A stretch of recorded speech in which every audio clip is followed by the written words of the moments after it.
Hey everyone, and welcome back to Alfred's Basic Adult Piano Course, Lesson Book Level 1. This video is Lesson 64, and we're going to cover page 72 in the book, the primary chords in G major, and the Marine's Hymn. All right, so at the top of the page, the primary chords in G major. We've been working in G major for a few lessons now. And a couple things to remember about G major. One, the key signature. So at the top of the page, you can see there's the bass clef. And next to the bass clef, we have one sharp. So the key of G major always has one sharp in the key signature. And that sharp is F sharp. That's something you want to memorize. Now let's say you forgot. If you look at the bass clef and look at the line that intersects that sharp sign, that is actually the F line. The same line that actually goes between the two dots. The bass clef, you may have recalled at one point, is also called the F clef. And historically, the reason for that is because the two dots there in the bass clef sign are around each side, above and below the F line. So you're going to want to memorize that. One sharp, whenever you see one sharp in a key signature, it's always F sharp. So that means every F on the piano will be sharp unless you see a natural sign written in the music. The other thing about G major is the scale. Now, since we're dealing with the bass clef here, we're going to be looking at the left hand, so I'm going to use my left hand. And actually, they've got the scale there. If you look at all the bottom notes going across, so there's some chords there, and these are the primary chords we'll get to in a moment. But the bottom notes going across, now that's not fingering underneath, that's just which note it is in the scale. So the bottom note of that very first chord is a G. Now they have one, again, that's not fingering. And there's a Roman numeral 1 underneath that in red, which actually refers to the chord. Again, we'll get to that in a second. But G is the first note of your scale, followed by A is the second note, B is the third, C is the fourth, D is the fifth, E is the sixth, F, but in this case it's F sharp because of our key signature, is the seventh, and finally G is the eighth, or you could say back to 1. So the primary chords are built off of 1, 4, and 5. Now this is true of all major keys, even in minor keys, but we won't get to that right now. So 1 is the first note of the scale, G. So underneath that, like I said earlier, there's a Roman numeral 1 in red. That actually refers to the 1 chord, meaning the chord built off the first note of your scale, or in your key, in this case it's G. And just as a review, the way to build a chord, now we're talking about root position triads. That means that if it's a G chord, the G is at the bottom, that's root position, and a triad is 3 notes. So to build a root position triad, you start on G in this case, go up a third, which is B, go up another third, which is D. So notice those thirds on the keyboard, you skip a note. So you have G, B, and D. If you look at the music there, those are indeed the 3 notes, G, B, and D, located at this exact spot on the keyboard, right around middle C. So the 1 chord is one of our primary chords in G major, and it is the G chord. Now the next primary chord is the 4 chord. So to build a 4 chord, you're going to go up 4 notes in your scale. So remember, G is 1, A is 2, B is 3, C is 4. So the 4 chord is built off of C, so it's going to be a C chord. Now I'm going to go ahead and move my hand so that I'm playing the C chord in root position. So that's the 5th finger on C. And remember, to build the triad, we're going to skip up a third, and that takes us to E, and skip up another third, and that takes us to G. Or at this point, you should be familiar with a C chord and just have that memorized, that a C chord is C, E, and G. So that right there is our 4 chord. So we've established 2 of our primary chords in G major. We've got our 1 chord, which is G. We've got our 4 chord, which is C. Now this next one is tricky. This is called a 5-7. Now you could also have just a 5 chord. And I'm going to go over what that is first. So a 5 chord essentially is no different than the 1 and 4 chord. You're going to build it on the 5th note of your scale. So 5 notes up, 1, 2, 3, 4, 5 is D. So I'm going to start on D. I'm going to go up a third. Now this, you got to remember, a third up from D is F. But remember our key signature, all Fs are sharped. So you're going to make that in F sharp. And then a third up from that is A. The other way you could do it is just go up thirds, D, F, A, and then go back and say, are any of these notes sharped in my key signature? And yes, the F is sharp, so I'm going to change that to an F sharp. So my 5 chord is a D chord. But notice the Roman numerals there, the V is a 5, but there's a little 7, and this is called a 5/7 chord that we're going to deal with. That little 7 next to the side there refers to a note that is 7 notes up from the root of the chord, not 7 notes up from the first note of the scale. So there can be some confusion there. Again, the 5/7, the little 7 refers 7 notes up from the root of the particular chord. So we're on a D chord. I'm going to go up 5 notes from D. I'm going to use my right hand to do this so you can see my left hand hold these 3 notes. So starting on D, that's 1, 2 on E, 3 F sharp, 4 G, 5 A, 6 B, 7. So C is the 7th up. I'm going to change my fingering, use the 2 on this A, bring my thumb over to C. I'm now playing a D7 chord. This is the 5/7 in G major and in root position. So that's a little trickier. So the 3 primary chords in G major in root position are G major, C major, and D7. But we're not going to play them like this. We're going to make some alterations. But that is understanding, how it works from scratch. Go down. It says the following chord positions, which you have already learned, are used for smooth progressions. So primary chords in G, remember, we were just playing them in root position, but we're not going to do that because you notice when I do that, I'm jumping all around. Going from this D7 back to G is a big jump. It can be done, but it's harder to play and it doesn't sound smooth. Now, here in the middle of the page on the left, that little section I just read, we've got our G major in the first measure there, our 1 chord in root position. But instead of jumping up to C, take these 3 notes in the C chord, C, E, and G, and we're going to go to the closest possible position from this G chord. So in other words, first thing I'm going to look for when I go to the C chord, am I playing any of the notes right now that's in the C chord?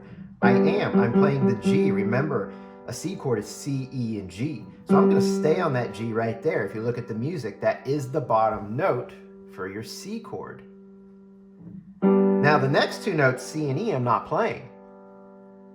But I'm going to go to the closest C and E to where my hand is at. So if I'm playing B and D right here, the closest C and E is right here. So here's middle C right between that B and D, which I'm going to play with my second finger. I'm going to move my thumb up from D over to E.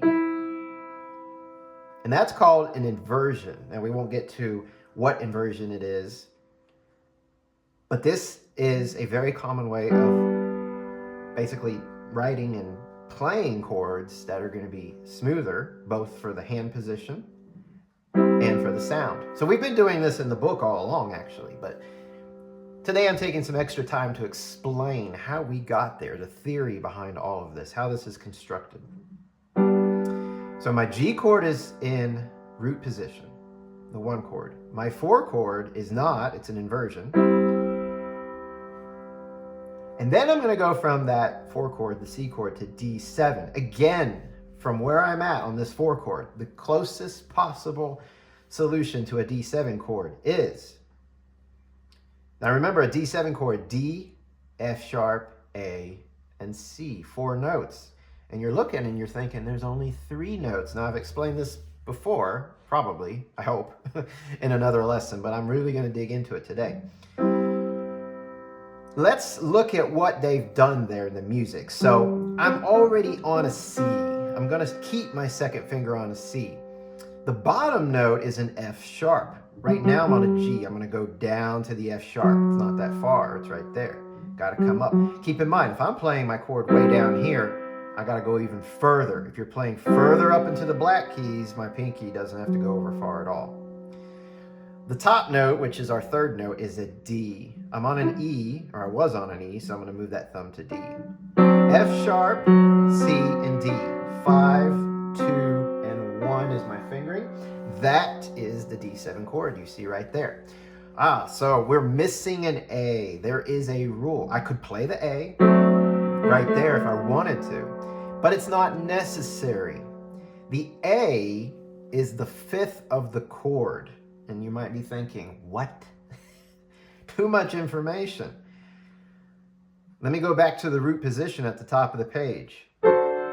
This is how we can easily see the 5th of the chord. The root is the D. A 3rd up from the root is F sharp. A 5th up from the root is A. I can eliminate that A. It has very little importance in the music behind this chord. The D is the root. I have to have that. The F sharp is the 3rd. That determines if it's a major or minor. The C is the 7th. If I take that away, it wouldn't be a 7th. The A is the 5th, and the 5th doesn't have much meaning at this point. So I can eliminate it. So whenever you have a 7th chord, you can eliminate the 5th. It's optional. So going back to the music here, there's my D7 in this inversion. They do not have the A because it's the 5th, and it can be eliminated. So the result is we have our G chord in root position, we have our C chord in the inversion, we have our D7 down here. So if you don't know these chords by feel yet, definitely memorize this because you're going to be using it some more here in the Marines hymn and probably a few more lessons ahead. If you want to know the theory behind this, that is always great to know, and that will definitely assist you if you ever want to write your own music or compose. Do you have to know it to play well? Absolutely not. You can just simply read music. But if you're interested in how this is all constructed, there it is. Now, to the right of this section, it says G major chord progression with 1, 4, and 5, 7 chords. So this is what you want to practice and saying these chords out loud. So it's kind of nice to memorize not only by feel, but the name of the chord. It would be really cool, actually, even if you're just reading music, not writing or composing, to say a G chord and you automatically go to it rather than reading notes and saying, okay, that's a G, that's a B, that's a D. It will help you become a faster reader and a better player if you memorize chords. So it's really cool to play these and say G chord. Do you have to do 1, 4, 5, 7? Optional, but can be very handy because every key has a 1, 4, and 5, 7, every major key. In fact, that is kind of the connection between all major keys. The 1, 4, and 5, 7 of every single major key is the primary chord. So that can help for transposing. So it wouldn't be bad to learn that. And there are some, styles of music or some manuscript out there that will show Roman numerals. But generally, that's probably not going to show up as much as chord symbols.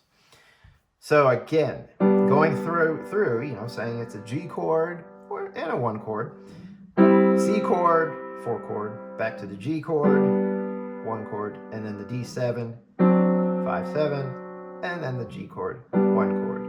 And again, when you play your chords, you want one clear sound. Everything should be nice and even. If any finger comes in sooner than the others, work on rebalancing your fingers.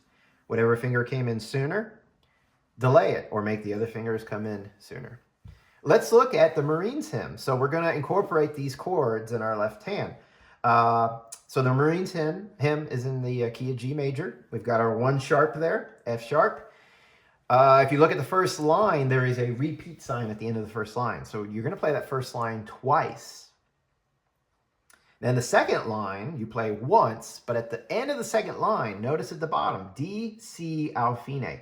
Da capo means going back to the beginning and then going to the finish, the fine. So once you reach the end of the page, you're going to go back and play that first line a third time. And then at the end of that third line, at that point, you will acknowledge the fine and finish. That will be the end. So you should get a lot of practice on that first line, just playing it through. Let's look at the melody first. So we have 4/4 time, 4 beats per measure. We have eighth notes, so we're counting 1 and 2 and. We have a pickup note, or pickup notes, 2 eighth notes. It's sort of an upbeat. Our very first measure is an incomplete measure. So it's only 2 eighth notes. So that would come in on beat 4, specifically 4 and. So I'm going to go to my G position here in the right hand. That's thumb on G, 2 on A, 3 on B, 4 on C, and 5 on D. You will be jumping out of this position a few times, and you'll see how that works with the fingering, which is vital to making this piece work successfully in the right hand. So going through the notes, we start on G, and we have a little skip right away to B. So keep that in mind, you're skipping the second finger, A, G, B. So that's 4 and then we have all 4 quarter note Ds. But look at that fingering.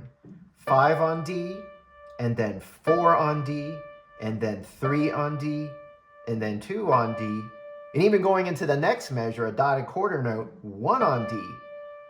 So 5 Ds play with all 5 fingers. You do not see that very often in piano, I'll tell you that. It's almost like an exercise. A great exercise at that. Why do they do that? Beyond being an exercise, it's probably used to keep repeated notes as smooth as possible. When you change fingers, and I'm kind of cheating here. Well, it's not cheating, it's just a little technique, but see, I'm sliding, I'm almost petting the keys a little bit. That can keep it a little bit smoother, maybe not so bangy. If I pound that key over and over with the same finger, it's going to get very annoying, very bangy fast, and I don't want that. Yes, it's forte, but notice there's a big slur over the music, and most of the notes within that slur are Ds, repeated notes. So again, piano's a percussion instrument. It hits. You can't smoothen it out like vocals or strings. So the best thing to do is to try to change fingers and maybe slide a little bit. Now that's an advanced technique, but you could try that. Whoops, I messed that up already. I'm trying to keep it the same volume, and I think there's grease on this key this morning. Maybe it's just me. So that's about as smooth as we can probably get it, especially without pedal.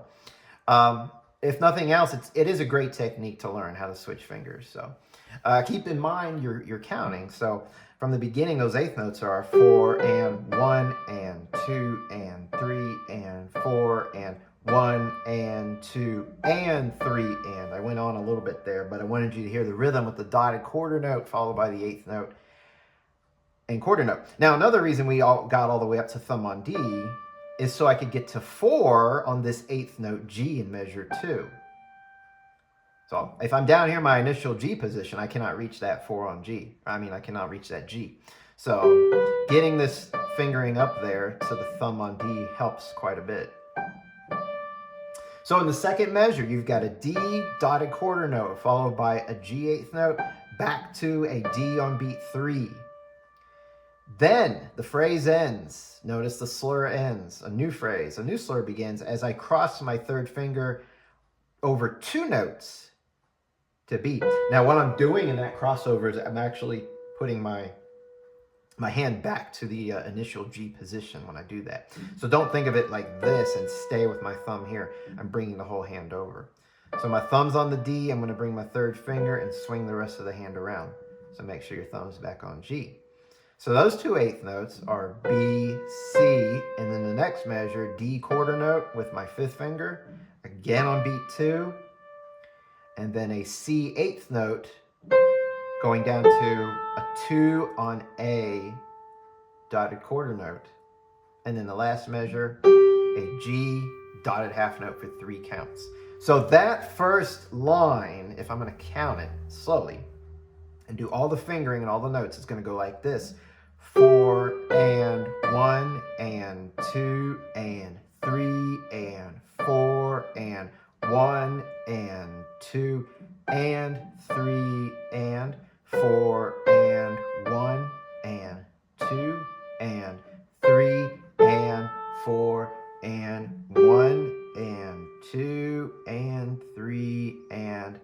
then you'll repeat it. When you repeat it, 1 and 2 and 3 and 4 and 1, you're going to keep going like there's no break. It just keeps on flowing.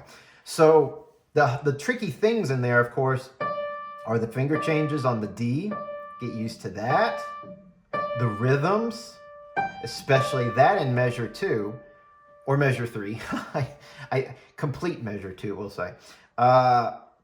Because, you know, you got to get that fourth finger up to G. So that's a little different. And then do it quickly and get back to the D. So the rhythm, the note, the fingering, that's tricky. And then, of course, you've got this crossover we talked about to the 3 on B. So those are the trickiest places right there that you're going to have to work on.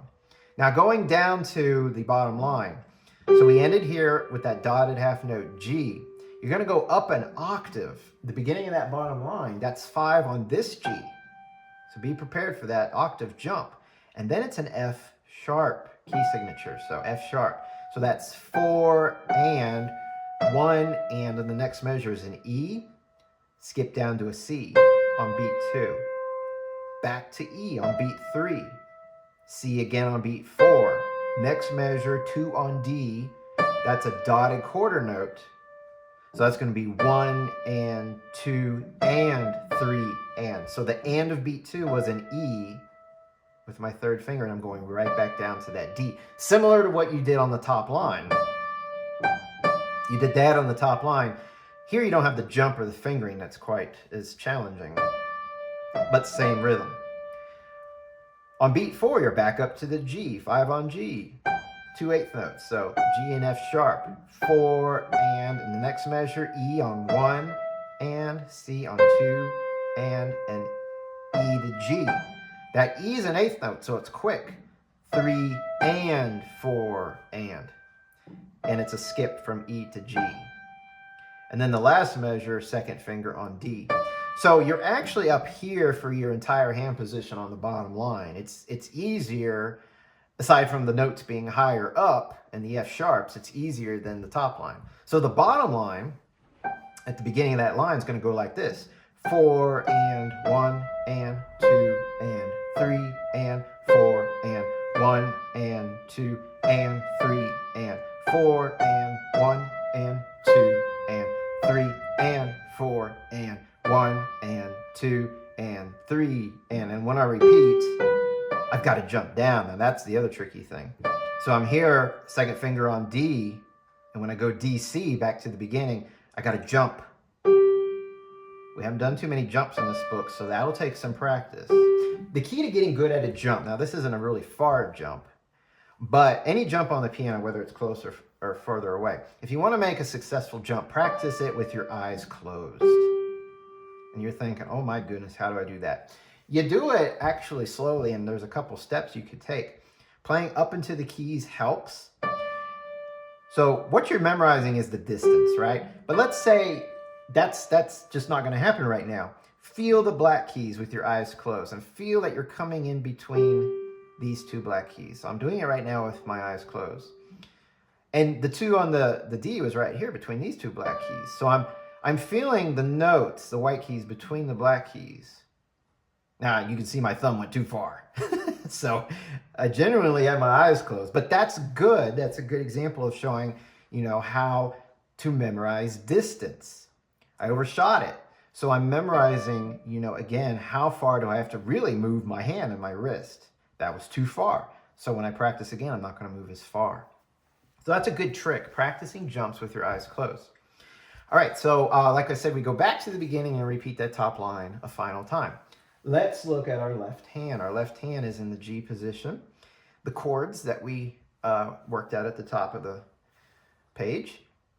So your first measure, that pickup measure, there's a quarter rest. But have your hand ready to go on the G chord so that it comes in on beat 1 of the first full measure, the next measure there. And they were kind, they even labeled this 1, 5, 7, or 4 chords. So that's your G chord for 2 counts. So remember, it's 1 and 2 and then our 5, 7 for 2 counts. And then back to the G for 3 counts on the next measure. 1 and 2 and 3 and 4 and. The rests are important in this piece. Those 8th notes, in the right hand, wherever they occur, even on the bottom line. All those eighth notes are solos. They're pickups. They act as upbeats. So when you have an upbeat, it's leading into something bigger. It's leading into the downbeat. It's leading into beat one of the next measure. Beat one of the next measure has the chord in the left hand.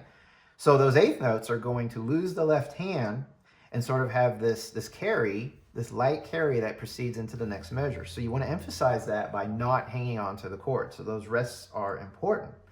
Going on, the next measure, it's a G chord again for 2 counts, the D7 for 2 counts, and then the last measure, we have the G chord staccato quarter notes. Remember with staccato, it doesn't mean go faster. You still count like you were playing without staccato. I'll demonstrate. 1 and 2 and 3 and. Now I'll add the staccato. 1 and 2 and 3 and. Notice I didn't speed up my counting. So I still have to observe the entire beat. Even though I'm getting off the note quicker, it doesn't mean I go to the next note quicker. I have to wait for beat 2 to play the next one. Very important when it comes to staccato. So you'll repeat that line, of course. When you go down to the bottom line, there's that rest on beat 4, next measure. This is the first time we have the C chord, G, C, and E. So that's 1 and 2 and. Same chord again, 3 and 4 and then the next measure, G chord for 3 counts. 1 and 2 and 3 and rest on 4 and. Back to the C chord again, 2 counts and another 2 counts. And again, you have the G quarter note staccato. So remember, 1 and 2 and 3 and. Okay, so that covers the left hand. Pretty basic and shouldn't be too hard on its own if you've already practiced the top of the page. Now, putting it together is a little trickier. So remember, both hands start in the G position. The right hand has the pickup notes. So we've got G to B. The G chord and the 5 on D come in together. Now hold it there in the left hand. Your 4th finger moves to D. And when your 3rd finger moves to D, you also have to go to the D7 chord. So this is going to take a lot of practice right here between that right hand movement and the chords changing. Beat 4, hold the left hand down. You go to 2 on D. And go up slow as I'm going right now to make it all work. The next measure, think about it. G chord in the left hand, the thumb goes to D in the right hand. Make sure it's together. Eventually you're going to have to get that rhythm in there too, but work on the fingering, the notes, and getting the hands together first. When you cross over, that's a signal to get off your left hand. That B and C are all by themselves. Go right back down to that G chord again as you go to 5 on D in the right hand. Hold it there as you hit D again. You go to C in the right hand, you go to D7 in the left hand. Line it up and then hit it. Now the skip to A, don't forget that A, that little skip over B. And then G's line up in the last measure. That's nice. What I mean by that is G note in the right hand, G chord in the left hand. Now remember, hold the right hand down as your left hand plays this staccato. Opposite, heavy hold in the right, light and up in the left. And I'm overdoing it so you can see. Now that right hand, that top line repeats itself. Let's go down to the bottom line. So I was here. I'm going to get off and rest in the left hand as I jump up my octave to the G, the F sharp, and I'm going to that C chord in my left hand and the E in the right hand. Hold that left hand down as I go to C in the right hand. I'm basically repeating that on beat 3 and 4, the exact same thing I played on beat 1 and 2. Next measure, G chord in the left hand, 2 on D in the right hand. Hold it there in the left hand as you got this rhythm. In the right hand, lift on beat 4 in the left hand, the G and the F sharp again. You're kind of repeating the beginning of the line here.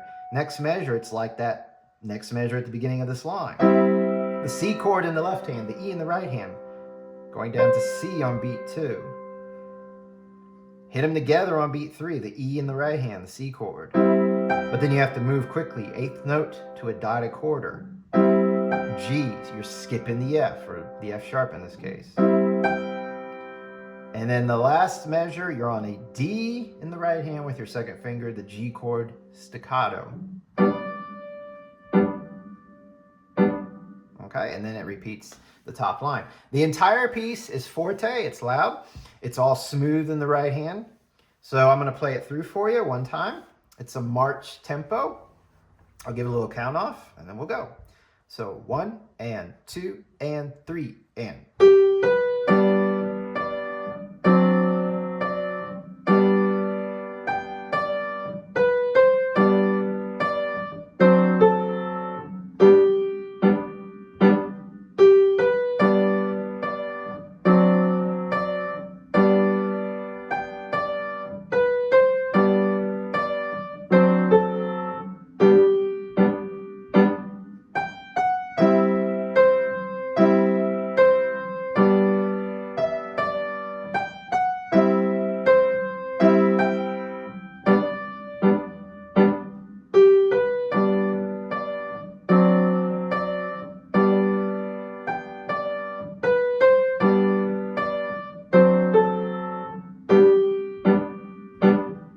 And that'll do it. So I wish you the best of luck playing this piece through. Work the right hand first. The right hand has got some challenges between the fingering and some notes that we're not used to playing, and some rhythms too that you want to be very precise. Marches are about being precise, especially with rhythms. Your left hand, the chord shouldn't be too hard, especially if you've already practiced the top of the piece. But of course, getting the hands together, go slow. I recommend you don't hit the next beat until you've lined up both hands and then play it. So that means going slow. Don't worry about rhythms just yet. Be aware of the rhythms, especially those rhythms in the right hand where you have the quick movements. So be aware of what's coming, but you got to make sure you got your notes and your fingering first. All right, and then I hope you have a lot of fun with this piece. It's a nice little march, famous tune, and it could be played even faster, of course, but I like to keep it fairly slow for now just to get all the little details in of the smoothness in the right hand, the fingering, and precise rhythms. All right, again, I wish you all the best and good luck practicing, and I will see you in the next lesson.